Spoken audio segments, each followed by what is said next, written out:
Nasagip ang 2 biktima ng initiation rites ng isang gang sa Noveleta, Cavite. 10 kabilang ang 4 na menor de edad ang inaresto sa hazing ng binansagang 32nd Massacre. Ang navideohang hazing sa report ni Ian Cruz. Habang nasa gitna at nakayuko ang animoy target, pinoposisyon naman ang ilan pang lalaki sa palibot niya hanggang sa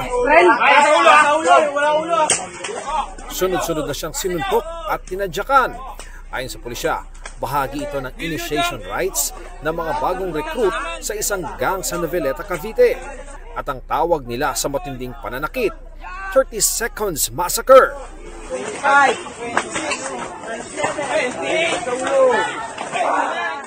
30 seconds yun na susuntokin siya sa iba't ibang parte ng katawan. Bare hands ang ginamit. Kasunod ng sumbong ng 2 pang biktima, naaresto ang 10 sangkot sa hazing.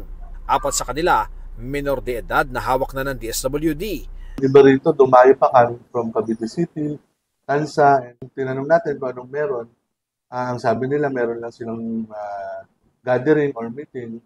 At the same time, meron silang dinadalang binyag. Pero based on our initial investigation, nagkaroon sila ng, kumbaga, parang initiation rites. Maharap sa reklamong paglabag sa anti-hazing law ang 6 na dumaan din umano sa kaparehong initiation rights. Giit nila, hindi sila sangkot sa illegal na aktibidad o krimen. Anong purpose ng samahan nyo? Community service. Nagsiservisyo kayo sa... Pero kayo, mga wala kayong mga outstanding na kaso. Nangipag-ugnayan ng mga otoridad sa mga barangay officials at eskwelahan kung saan karaniwan umanong nagkakaroon ng recruitment sa mga kabataan. Patuloy namang nagpapagaling ang 2 biktima na dumulog sa pulisya. Ian Cruz nagbabalita para sa GMA Integrated News. Huwag magpahuli sa mga balitang dapat niyong malaman.